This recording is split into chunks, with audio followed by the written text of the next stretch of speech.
One league did bad, the other did good. It's week 13, for some an unlucky number. And when you're unlucky in the bad quarterback league, you're usually featured on He's made a mess of it. Brought to you by Tyler Palco. Let's face it, there were no messes made in the Turbush League this week. Good job, guys. But in the Kirsch League, where I expect excellence, all I saw was excrement. Well, it wasn't too bad, but no one had a huge week, and Palco missed out on some prime opportunities to get himself in the 6th and distance himself from 8th. And blew it. Over in top teams, we had a 48, a pair of 38s, and even a pair of 37s, which didn't make the cut. Wouldn't have mattered though, since the Turbush League started both the 37s. Add on to the embarrassment the fact that the Kirsch League started the -12 Chargers, and we have another winner for the Turbush League, now only down 4-5. As I alluded to earlier, the Turbush League rocked week 13, and Steve Grogan's performance in particular stood out. While he technically didn't start his top 2 teams, I know money-balling it zealots are going to hate me. He only gave up 1 point by going with his 4th round pick Atlanta over his 1st round pick Cleveland. In my mind, a worthy strategy. Plus, Atlanta has been doing terrible for him all year, and he found their best performance since week 5. The other Atlanta owner, Chad Hutchinson, wishes he started the Dirty Birds. In Relegation Watch 2018, things are getting interesting with 4 weeks to go.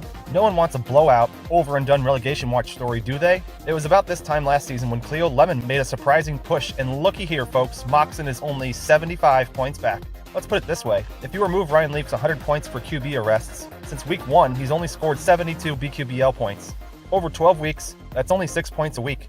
If we extrapolate that to week 17, I think Moxon's magic point number to pass Leaf is 272. Of course, he would also need to pass Palco. Time for the week 13 Kirsch League standings, where, for only the 2nd time this season, no one changed positions. In first place is Tony Banks, now clinging to a paltry 17-point lead.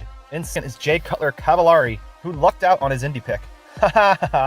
Get it? Lucked out? I'm sure of all the things you're not laughing at that. With Green Bay firing their head coach, I wonder if Green Bay might be a trendy pick these last 4 weeks. In third is Cade McNown, who could have really closed the gap if he hadn't started New England. Don't count him out, folks. Cade just has to make up 109 points for another championship. In fourth is Wade. How many injured quarterbacks do I have now? Wilson, who has almost as many injured quarterbacks as Cats have lives. Wade tied for 2nd place this week in the Kirsch League points, and I wouldn't call him out of the race either, with all these backups playing for him. In 5th, we have Chad Mr. Irrelevant Hutchinson, who I think is in a safe spot for both not winning a championship and also not getting relegated. I think average historical BQBL scores are around 25 to 30 points a week, and you're right in that zone of being completely average. Don't worry though, it's not a bad place to be considering the 3 people below you are sweating every decision. Like Ryan, get off my lawn Leaf, who remains in 6th place for the 10th straight week, by far the most stagnant position. Leaf continues to prove me wrong that he's headed into the relegation zone by doing just enough to stay out of it. I'm predicting next week he breaks out for big points and makes me look even more like a fool.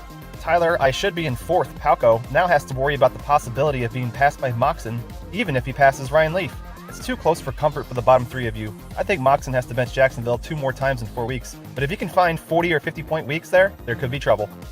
Finally, on to the impressive Turbush scores I so highly talked about. Winky actually did the worst of y'all this week, opening the door of possibilities that Wynn and Grogan could perhaps dethrone you in 4 weeks' time.